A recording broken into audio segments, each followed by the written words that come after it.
Yes, the former head of state, IBB, Ibrahim Babangida, has been in the news since yesterday, and really, he has actually said a lot.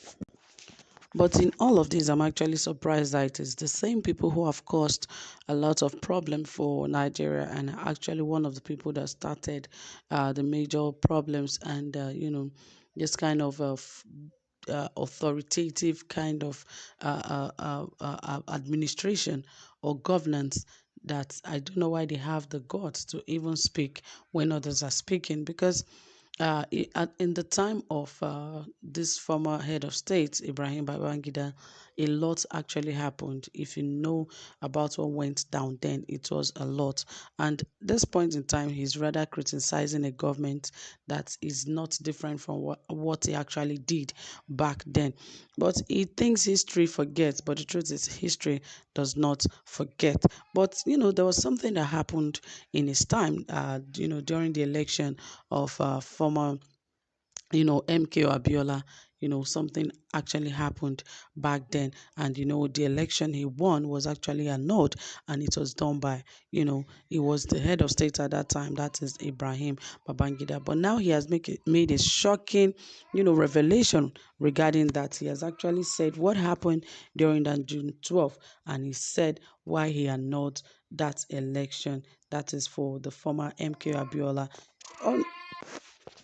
Anyway, I'll bring you more details what he said, because he said that he actually annulled that election. But let's see the reasons he's giving now. That was some time ago. But ensure you stay tuned, relax, enjoy this, and don't forget to subscribe. Don't forget to give this video a thumbs up, turn on the notification bell, like, and also share this video.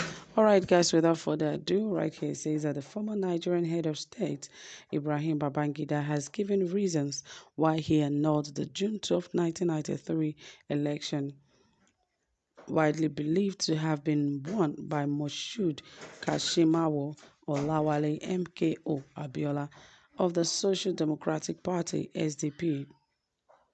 Babangida, who was the military ruler then, cited the possibility of a deadly coup and pressure from both the military and civilians. However, the annulment led to protests and political unrest across Nigeria, including the resignation of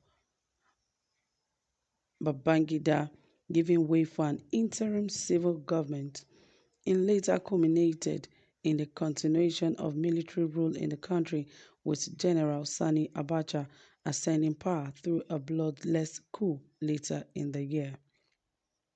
Speaking on the development, Babangida, in an interview with Arise TV, was asked why he annulled the election, widely considered to be the best in the country's history, and the elder statesman responded, "Do you want me to be honest with you?" He continued, "If it materialized, if the election had gone through, there would have been a coup d'etat which would have been violent. That is all I can confirm. It didn't happen.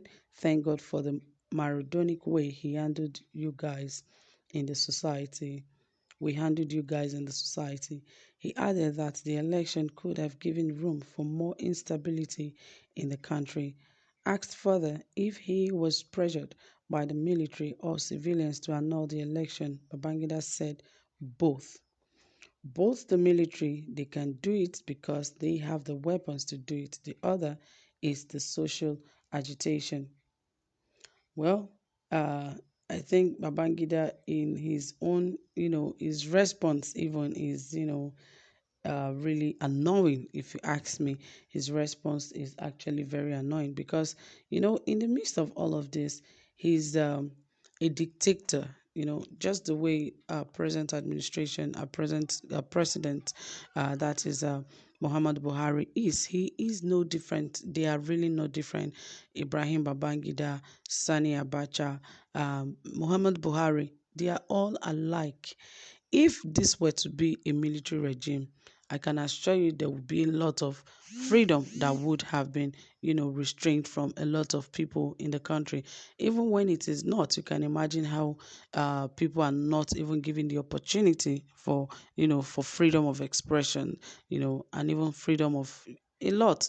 that they are withholding from Nigerians. So you can imagine if this administration were to be a military one, Nigerians would not be able to say a word because these guys are out to do evil to Nigerians. But anyway, whatever Babangida reasons was, because his reasons were not even tenable, because the truth is he was asked what happened, that why did he not allow that election to be given to the right person? Why was it annulled? And he said because someone or people were planning a coup d'etat, which would have been violent, that is all he could confirm, that it would have been a violent time. Even in his time, there was still violence after that election. So what is he trying to, cover up? There's a lot that they are trying to cover up. That at the end of the day, they are the ones to suffer all of this. He said it happened then, and he thank God for the Maradonic way that they handled, Nigerians. You can imagine the statement still that he was, the way they handled Nigerians back then. He's still confident that he did the right thing. Well, you can see what people are talking about. That's why you see that President Buhari is no different. He was trained in the military way. And when they want to handle situations, that is the first thing they think. They handle things authoritatively, not minding if this is a civil rule or if it's now a democratic rule. They don't care, because in their quest for, trying to make things better, they try to apply force, and they forget this is a democratic government. You cannot apply force. You have to follow the law, because there's a law, there's a democratic law. You have to follow. And if you do not follow, the thing is, the system is now so corrupt that nobody is going to do anything to him. In other countries, even if you are the president, you cannot do above the law, because you are not above the law. Even as much as you are the president, you are not above the law. And why you are not above the law is because after 4 years, like it is done in Nigeria, after 4 years, you are likely going to leave that seat and someone else occupies it. Or perhaps let's even say 8 years, and afterwards someone else is occupying that position. So if you have taken the laws into your hands, the next person coming in is likely going to want to witch hunt you. So definitely nobody is above the law, and I believe the more we try to understand that and respect that, I believe the better for everyone in Nigeria, and even the president and others. Well, Babangida, he has not done well, I would say. He has not done well. Even in his recent speech, he still shows that, he is not someone to, really be, uh, uh, relied on. Yes, really, he's not someone to be relied on. And if he's taking any position, he should just go back to his house to sit somewhere. Nobody cares. That's the truth. But anyway, guys, you've heard it all. Thank you so much for staying tuned. Whatever you have to say about this, please drop it in the comment section. And don't forget to give this video a thumbs up. Do have a pleasant time. Bye for now.